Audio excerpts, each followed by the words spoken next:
Okay. Ladies and gentlemen, and welcome back to Samuel Adams Returns Those Anti-Federalists. They did. They got it right. This is Tom Navolis, your host, and I am delighted this week to have Matt Trewhella.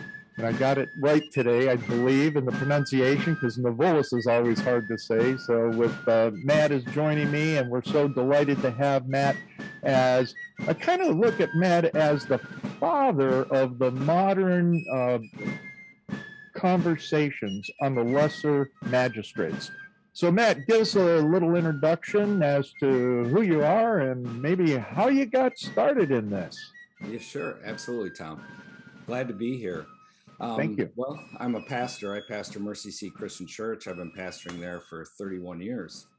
Wow. We have about 250 people in the congregation. Mm-hmm. I'm a husband of 40 years, almost 40 years. Great. Me and my wife have 11 children, 6 girls, 5 boys, and we have 23 grandchildren so far. And I head up a mission called Missionaries of the Preborn.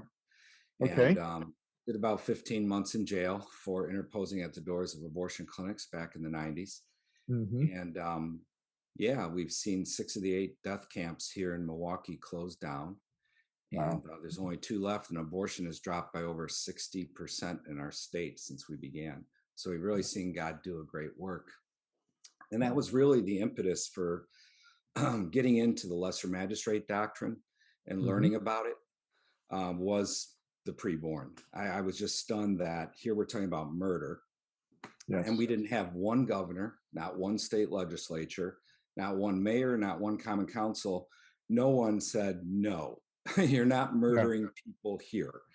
Yeah. Everybody went along with it. And I was stunned by that. And so when I first heard about this doctrine, I had immediate interest in it. Mm-hmm. Began to study about it, learned there's like virtually nothing about it in print in the modern day. In fact, my work on the doctrine is the first work on it in over 300 years. Yes. And so I began to study, went out to the Library of Congress, spent days out there, did all kinds of research, and along the way got interested in this Magdeburg Confession, which was written in 1550 AD, because scholars kept saying in their writings, this was the first time the doctrine was formalized, was in the Magdeburg Confession. Mm-hmm. So I got sidetracked on that. We ended up securing a 1550 original because it had never, Tommy, I couldn't believe this, it had never been translated into English. This is like a pivotal document for Western civilization and how we pillared our governments here in America. And no one's ever taken it. So it was written in Latin. All important theological works were then translated into the German, sent out throughout the Holy Roman Empire. But no one had ever translated into English. That's the key issue regarding language. When I do Sam Adams different presentations, I make it known that the founders clearly understood Latin and Greek, and they could read everything in those original languages. So when it comes to the work that you were doing with the Magdeburg Confession, it's critical to really understand that we can now read that in English, and it's critical for everyone, including pastors, to know that, because what we have is tyranny running off the charts, and we need to understand what is going on with these, with the confession, and being able to educate others in respect of it. Yeah. Can you hear me okay? Yeah, I hear you fine. Okay, because something was messed up with your audio there. Oh, sorry. I don't know what that was. But so I didn't get to hear what you were saying. Or is that better? Yeah, now I can hear it fine. Okay. No, what I was mentioning was that, as with Sam Adams and the founders, because Sam's my alter ego, and when I appear as him, and actually one of the Tea Parties had me do and talk about the lesser magistrates as Sam Adams in character. So that was real interesting. But the point is that they knew Latin. They could read and write Latin, and so they understood it very clearly. So the impetus to translate at that time was, why bother? We can read and write this stuff. But exactly. our modern time, they're mentally void, let alone unable to understand original language. Exactly. Yeah, so we secured a 1550 original from the Bavarian State Library in Munich, Germany. And I hired a guy with a PhD in Latin and Greek from Cornell University, Christian brother, impeccable credentials. He translated the work. Mm-hmm. He was astounded by what a phenomenal document it is. And so now English-speaking people can finally read this confession 470 years later. Yeah. So that was the first time the doctrine was formalized, was in the Magdeburg Confession. So we published that in 2012, and then we published my work in 2013 on Mm-hmm. the doctrine itself, which is, a popular modern day writing with all the tenets of the doctrine spelled out within the book itself. Yeah, no, I think it's a fantastic work. I came upon it early on, and I kept asking a lot of across the country as I would interact with different pastors, hey guys, have you ever seen this? No, that's not real. Wait a minute, let's look at the historical documents, and how can you say it's not real? And let's look at history, and who was that character, Charles V or somebody like that? What was going on during that whole period of time? Yes. So I that little bit more. So when you brought those books to bear, Mm-hmm. What was the reactions to you and to other pastors and that? Because I'm sure you wanted to share that with them. Yeah, exactly. Well, the response from most people was, well, why would we do that? At the beginning, back in 2013, 2014, very few people seemed to get the importance of this doctrine. I'll tell you now, Tom, like everybody sees the importance of this doctrine and how important it is, and why our founders, made it part of the way they pillared our government here in America. Right. Federalism. Mm-hmm. And true federalism, of course, has multiple levels of government, multiple branches on each level, because our founders didn't want power to reside in one man, like the monarch, or a small group of men, like an oligarchy, like SCOTUS has become. Mm-hmm. They wanted there to be many levels of government, many branches. So if any branch or branches began to play the tyrant, another branch or branches would check them. Yes. And they wanted it that way because they had a Christian view of the nature of man, that he's wicked and in need of a savior. Therefore, they didn't want power to reside in a small group of people. But we've lost all that. The states have become mere conduits to the federal beast. And everybody just blithely obeys whatever their authority, the magistrates I'm talking about, whatever the authority above them says, they just do it. So this teaching is massively important to show men that they're right, both from scripture and history and legally. You have to show them all three. Yes. Interpose and defy. And just for your listeners, so they know what the doctrine is, very simply, is that when the higher ranking civil authority makes unjust or immoral law, policy, or court opinion, the lower or lesser ranking civil authority has both the God-given right and duty not to obey, and if necessary, to actively resist the unjust or immoral actions of the superior authority. Yeah. That's the doctrine. That's what they're supposed to do. And that's what we've been teaching the magistrates, and we've been seeing them do it. This whole thing with COVID has given us hundreds of examples of interposition by lesser magistrates, not at the state level. It's these governors who've been playing the tyrant, and there hasn't been one legislature in all of America that has checked a lawless governor yet, not one. Yeah. And so what we've seen, however, at the lower level, at county level and local level, we've seen sheriffs, we've seen county boards, we've seen mayors, we've seen city councils, all defy these lawless actions of these governors. Yes. And that's been encouraging to see. Absolutely. We're seeing some of that here in Ohio.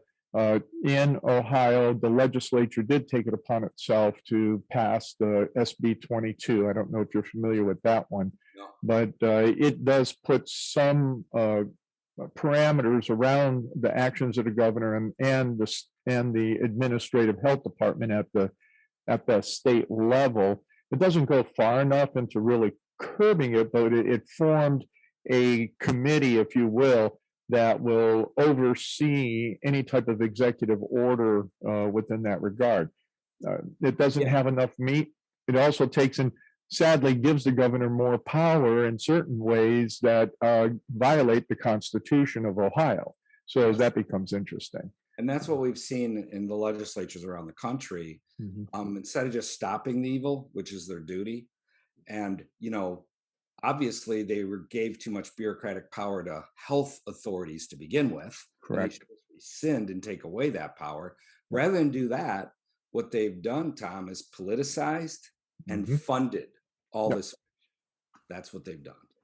Exactly. And and as we roll down to the last couple of minutes in this segment, and we'll carry that over into the second segment as well, is that that whole idea is that it's become a money game.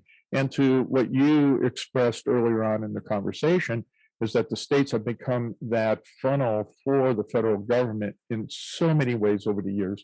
The Anti-Federalists predicted that, in fact. So it's interesting to see all of that. And the last, give a kind of a minute or two comment on what you are seeing in, and will carry over in some of the states that are real particular, that may be something fresh in your mind as far as the actions. Oh, absolutely. Let me just share with you a perfect example, the Doctrine of Lesser Magistrate. And we'll probably have to carry into the next segment, but yes, you just tell me when to stop. Well, so I live in Wisconsin. Just below us is Illinois. Their governor has been a tyrant, like many of like our governor, like your governor, And so he was making, a year ago, they were making their decrees like every 72 hours. You remember that? Yep. Pritzker is his name, and he came out with his latest little decree last May. It was that no businessman can open their business until I say they can open their business. And now, if you open your business before I say you can, you're now going to be arrested and charged with a misdemeanor crime. Only one county out of 102 counties in Illinois, Tom, gathered their board together and put out their own decree and informed the public and the governor that their businessmen are free to open their businesses now. They then cautioned the governor and the state about interfering with them. And then they let the businessmen know that they would use all the power they possess as a county board to protect them from the governor and from the state. Well, Pritzker responded in good tyrant fashion, said, I'll take away your federal money. I'll slap you around the room. The usual thing the tyrants say. Sure. And 1 week to the day later, after he's in the news threatening this little Madison County over there by the Mississippi River, the Illinois State Police issue a press release stating they will not arrest any businessman in the entire state who opens their business before Pritzker says they can open their business. There you go. The very next day after that, Pritzker rescinded his order. That's how the doctrine works. The lesser authorities don't join in the rebellion of the superior authority. Rather, they use their authority to check the rebellion of the superior authority. Exactly. And as we get into the next segment, we'll talk a little bit about some of the things that are happening here in Ohio, in our township in particular, and hopefully we're able to expand that in our county, because it's critical. And it's finding, but what's really important in my mind, and you can help explain that as we get in. I think that'll be the first point of topic, and as we move to the next segment, is are you finding it all within believers that are those lesser magistrates, or are we even finding some unbelievers that are understanding their role based on oath and responsibility? So that's the key elements that, as we're wrapping up in this last minute, that the founding fathers, especially the likes of Sam Adams, who is called the father of the American Revolution, as well as had several other monikers, but when they understood this doctrine very, very clearly, and were able to look at it, because it was talked about from the pulpits. When we get to the next segment, I want to open with a statement from Jonathan Mayhew that he had preached, and I think you may have seen it or not, but you'll find it intriguing either way. But in doing that and hearing that from the pulpits, leadership understood their responsibilities, that they were required to be before the higher authority, the sovereign God. So did Sam Adams and the Anti-Federalists. We're going to come back with Matt in a few minutes. Ladies and gentlemen, welcome back to this second segment of Samuel Adams Returns. Those Anti-Federalists, they got it right. And again, I'm delighted to have Matt Trewhella, right? I get it. You got it. He's back with us. And just before we jump back into our conversation, folks, this is Liberty Works Radio Network is our prime network that we're on, and it's listener funded. So I definitely encourage you to go find that donate button, listen to all the other hosts and hostesses that are on during the rest of the week, and participate in your own liberty. Get out there and do something. As I always say, get your butts out of your seats and your feet's on the streets. So with that, Matt, I'd like to jump back just for a second. That when after the Stamp Act, the Parliament went ahead and threw in these declaratory acts, and in that it had the legislative clause that says, quote, in all cases whatsoever in the Declaratory Act. And obviously the Calvinists came unglued. And with that, it was Jonathan Mayhew in 1766 in his The Snare Broken. He says this. He goes, I will not meddle with the thorny question, whether or how far it may be justified for private men at certain extraordinary conjunctures to take the administration of government in some respect into their own hands, self-preservation being a great and primary law of nature, and to be considered an antecedent to all civil laws and institutions which are subordinate and subservient to the other. The right of so doing in some circumstances cannot well be denied. That's interesting. Powerful. Very powerful. Yes. I need to get that quote from you after we get off the air, because I have to add that to my quote sections. It'll be phenomenal. And you bring up the Stamp Act, and people would do well, Tom, to read the history of the Stamp Act. Mm-hmm. There are literally scores and hundreds of examples of interposition by magistrates and by the people regarding the actions of the British government. It's a fascinating time of history, and it shows how it shaped the founding of our nation. Everyone should think about that.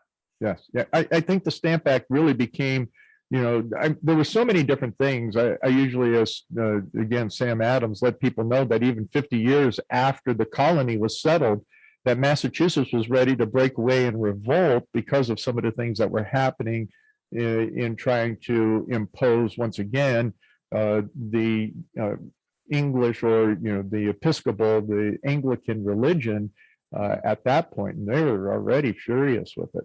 But then they moved forward. But the Stamp Act, you're right, it was that whole culmination of all of the other things that were happening, and it gave great impetus for people to start standing very, very strong against tyrants and move that forward. As 10 years later, we saw that we were in a revolution. Yeah, fully. So I think we were leaving at the last segment as to some of the examples that we were talking about. You mentioned that one in Illinois. That's key example when law enforcement clearly understands where it is in its relationship to the rest of the civilians.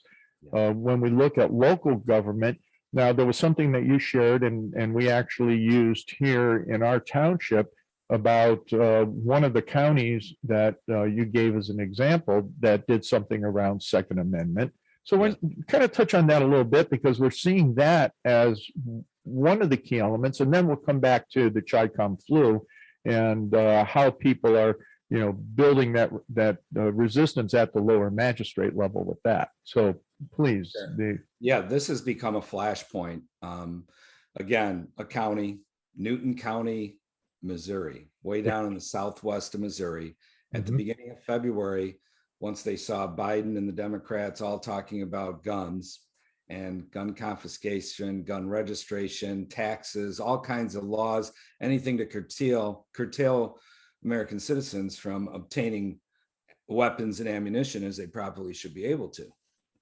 And So they passed an ordinance at the county level, which has now had a huge impact, by the way, in Missouri. And now it's being considered next week, I believe, by their state legislature to make it a statewide law.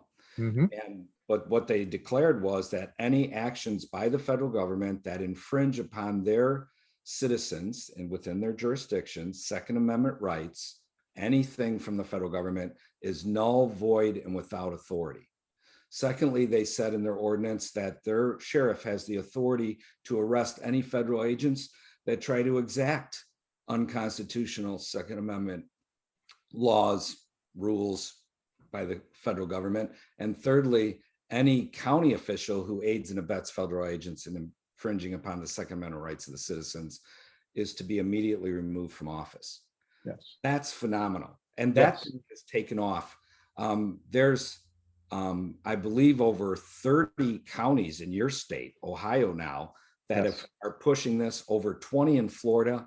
And it's happening in counties across America. And now we have also seen 28 states which have now brought forward laws, some better than others, but all laws to challenge or check the lawlessness of these traitors who are trying to undermine the Constitution and remove people's Second Amendment rights.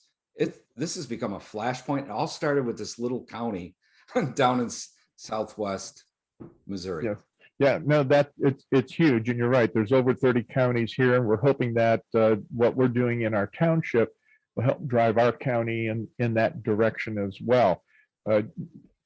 We went through several iterations of what I think I sent to you, and what came back, even that finally the trustees accepted, because as you know, when we're looking at the lesser magistrate, it also depends on their scope of authority and how far they could go and how far the people, and I think this is the critical element that we saw out of Magdeburg, and that was that the people were also then that supportive of those actions so the magistrates could fulfill their duties. And then that has to be within that scope, or it goes into that question of what Mayhew was saying. When is it then that the people take that all into their own hands? Right. And that's an extremely important point, because it comes to the point of self-preservation. Like people ask me, well, what can we do at the county level? I say, learn what you can, what the authority of the county government is in your state. There's a lot of similarities with all the states regarding the authority of county officials, but there are differences too. And so you need to learn what it is in your state. But I always tell them this, I said, but you have to understand this thing, talking about America, things are collapsing. Lawlessness is everywhere. Yes. Things are collapsing so strongly. There may be times where in the days ahead where county government and local government needs to go outside whatever the state government said the parameters of their jurisdiction were, precisely because of what you just talked about with that quote from Mayhew. Yes. Self-preservation. Yes. So the importance of us as Christian people, as honest people, being a part of this process is massively important, so things don't break into chaos, anarchy, all that kind of, because that's what lawlessness at the superior level always does. It brings anarchy and lawlessness within society. The lesser magistrates, by their acts of interposition, are actually trying to restore order. Yes. So it'll be massively important that we teach this doctrine and teach what good governance looks like. As you know, Tom, it's all been lost on Americans. We used to do election sermons. Yes. Those all died out in the mid-1800s with devastating effects, because now we've removed Christian thought from the matters of civil government. And now the state has lost that objective standard that checks them, which is the law of God. You can read that down through history. Western man, whether you read Alfred the Great in the 9th century, John of Salisbury in the 12th century, or William Blackstone, the most cited legal scholar by America's founders in the 18th century, they all said God's law is the higher law, to which all men and all governments of men are accountable. So it's, once you remove that objective standard, which we have in this culture, both by the church, which has thrown it under the bus, and by the magistrates, the world itself, now the magistrates or the state is able to make it up as they go, make law out of mere thin air, whim. And as you can see, it's not good, because now they've totally redefined good as evil and evil as good. So it's massively important that, people understand where we're at as a nation. This thing is in a bad shape. And I see already people moving to geographical areas. People are leaving New York State in droves, for example, and moving to other states because they see things for what's happening here. People are moving out of one county into other counties where the magistrates are better, where there's community to build with, because the leftists who are in power, they have known, if you know anything about left, I grew up in Detroit, you can't appease a tyrant. That's right. You have to confront and defeat them. That is your only option. And we've given up on that, right? Yeah. And so, just with that, and we'll continue into the third segment on talking about that from the pulpits again and what's happening there. But that's the real critical element, is that clear understanding that we have to stand and we have to fight. And that's I always say, the bass-ackwards understanding of Romans 13, which I like to share. I just saw that the guys up there on the law of nature and naturesgod.com, which they have a couple of your videos up there if you haven't seen that yet. But they do a real good job and summation of Romans 13 and clear thinking as well. So are you familiar with those guys over there? I am not. Oh, I'll send you that link as well. Thank you. Because I'll tell you, if for the folks that are listening, if you want a solid biblical law understanding, that's a site that I always quote. In fact, I've used them in referencing some things in one of my books. So it's always good to see the work that they're always bringing out. But with that, it goes to the point of what you're saying, is that we had that understanding. We no longer have that understanding. And how are you seeing that? And we'll follow this again because I let it go. Was that in what we're seeing in these transitions? What's the balance of, or what's the difference of non-Christian magistrates to Christian magistrates that are acting on this doctrine, whether especially the non-Christians, understand it or not? Sure. Yeah. From my perspective, and I hear from people all over the country because of my book, so I get kind of a bird's eye view. I would say it's about 50-50. About half of them are unbelievers, about half of them are believers. What's encouraging to me, Tom, is I've tried to tell people for years now, quit focusing on DC. DC is the problem. Look at county, local, and state government. Put your efforts there. And what these men meant for evil with all the election fraud and everything, I'm from Wisconsin. We all know there was massive election fraud here. What they meant for evil in stealing the election, I see God using for good. For the first time, I see massive amounts of people who are no longer transfixed on the next presidential election, are totally focused rather on county and local government, and to some extent, state government. It's encouraging to see. Oh, absolutely. One of the things that I always let people know is that Sam Adams, that was one of his fundamental statements, was all politics is local. And that, taking care of the local, making sure the community is embedded well, even to the extent when he was the chairman for the Committee of Safety in Massachusetts, in the Boston area in particular. The whole idea is to help people learn how to defend themselves, how to be able to preserve their own being, and do it in a biblical way, not in ways that are angry. Because Sam Adams, one of his monikers being the last Puritan, he was, very, very solid in that respect. We're down to the last minute, so I'm going to capitalize on the time, Matt, as we look at that. But those are the critical points that, and I really appreciate what you said there on what you're getting, that bird's eye view of the 50-50 split. And when the inherency of God into the hearts and conscience, and it's really important, that's the Reformation perspective that all of our early pastors were saying. It's in that conscience that shows the good, what God wants for his law on what's right and wrong. And when you go outside of that, because of our sinful natures, then we see all of the insanities and the evil perpetrate itself in every direction. So it's incumbent on us to understand that. Sam Adams understood that. those anti-federalists understood that. That's something that they debated the Federalist with in so many words. And I think we understand it. We're going to come back in the next segment to finish up. Thank you, Matt. Thank you. Ladies and gentlemen, welcome back once again to Samuel Adams Returns. Those anti-federalists, they got it right. And I want to welcome back those screaming eagles down there in Lima, Ohio, with none other than Soaring Eagle Radio.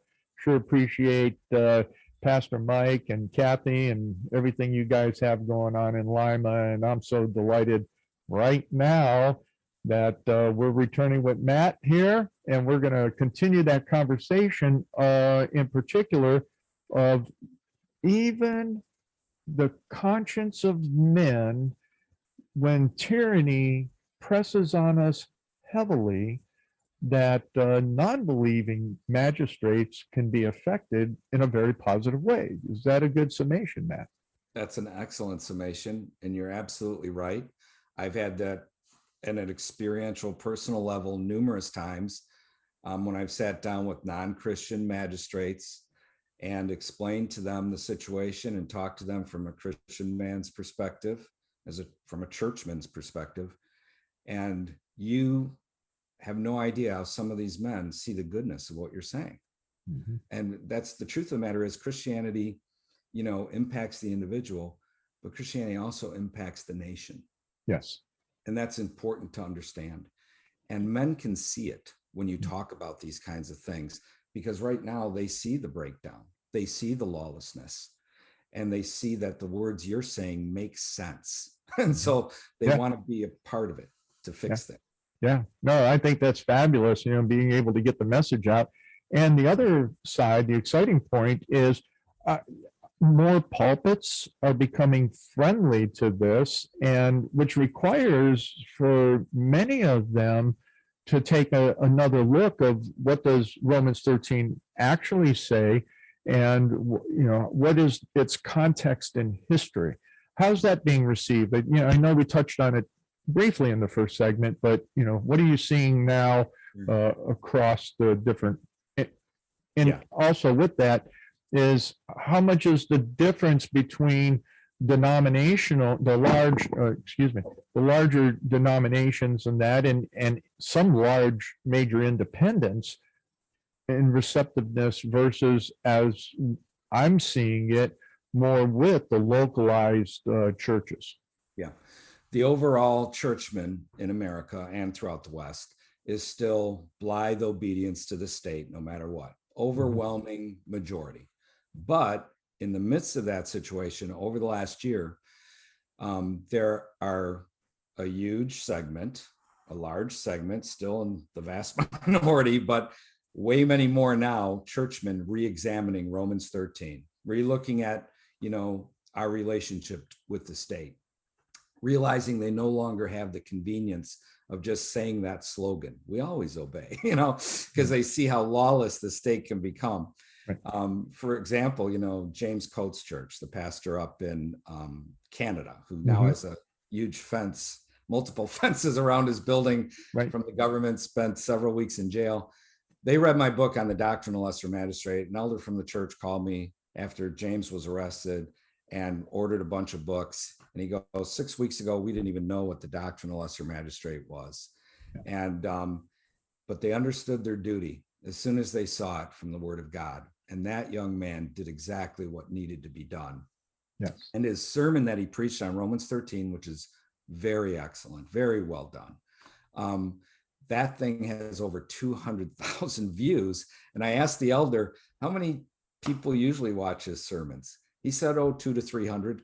So he's like, so what they meant for evil, you see God using for, they gave this young man a voice. Yes.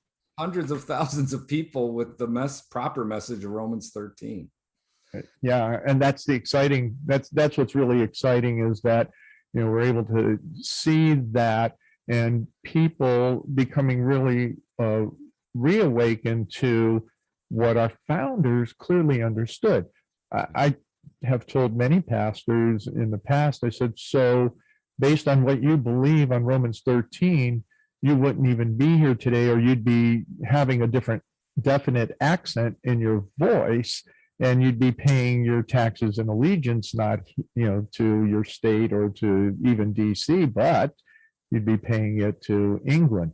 Well, what are you talking about? So they're stymied because they don't even understand their history. So where would you say, or what was the impetus for that breakdown?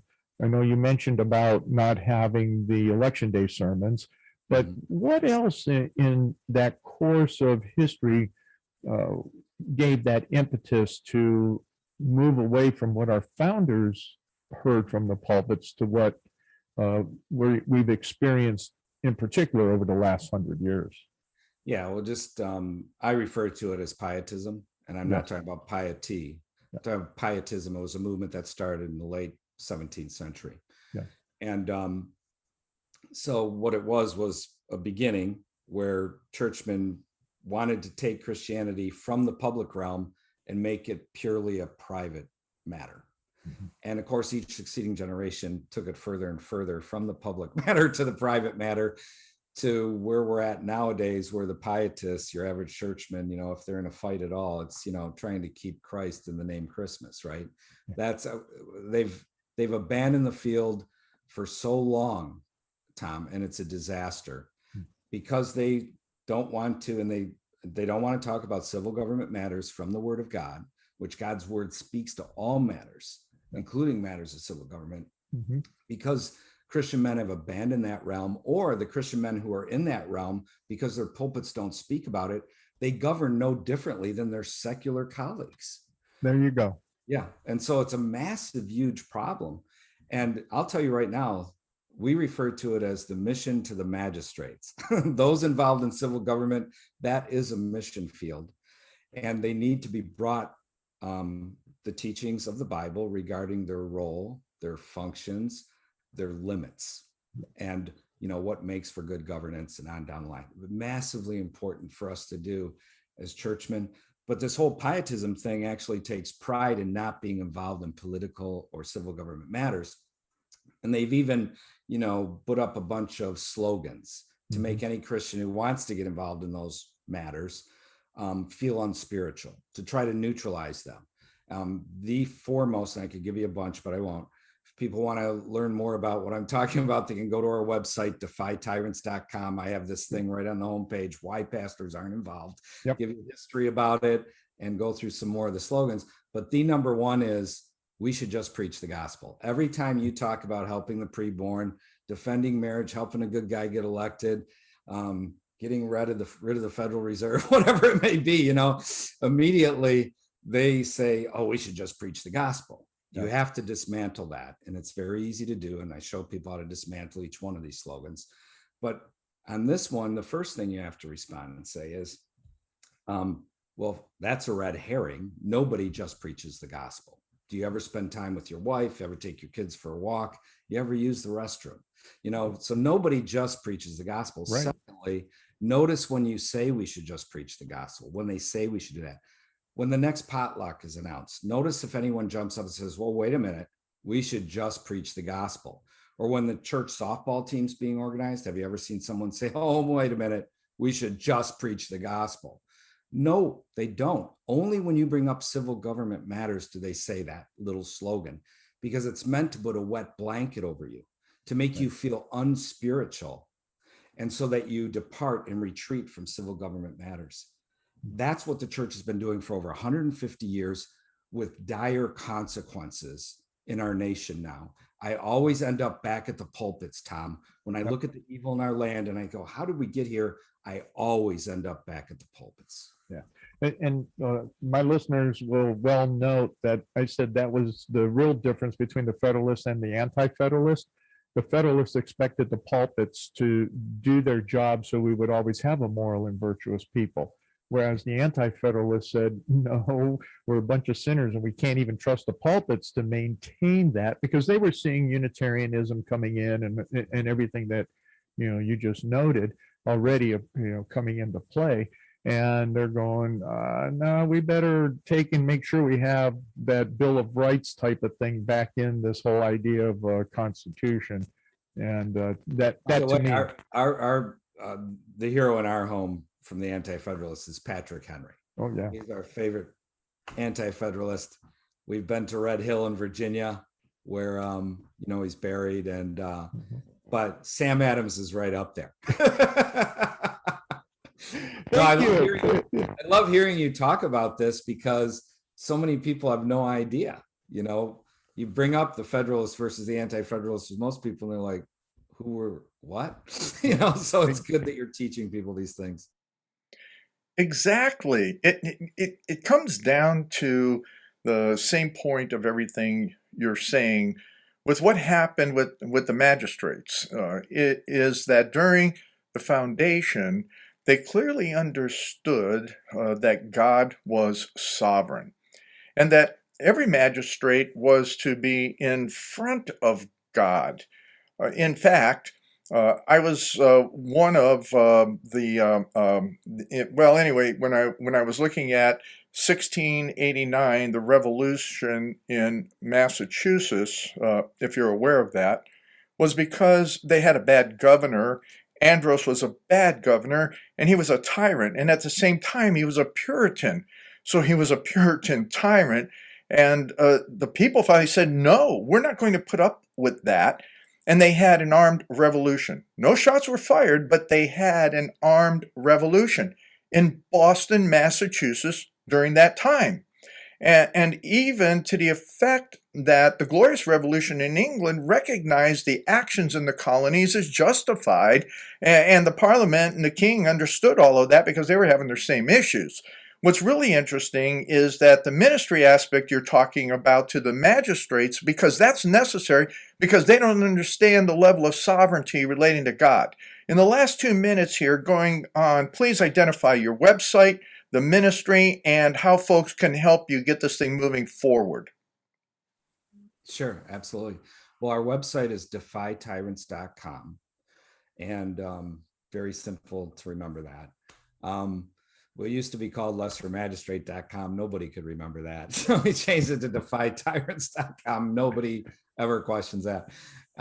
We have a YouTube channel, and some of the things have been thrown off by YouTube. And we also have a channel at Gab, G-A-B.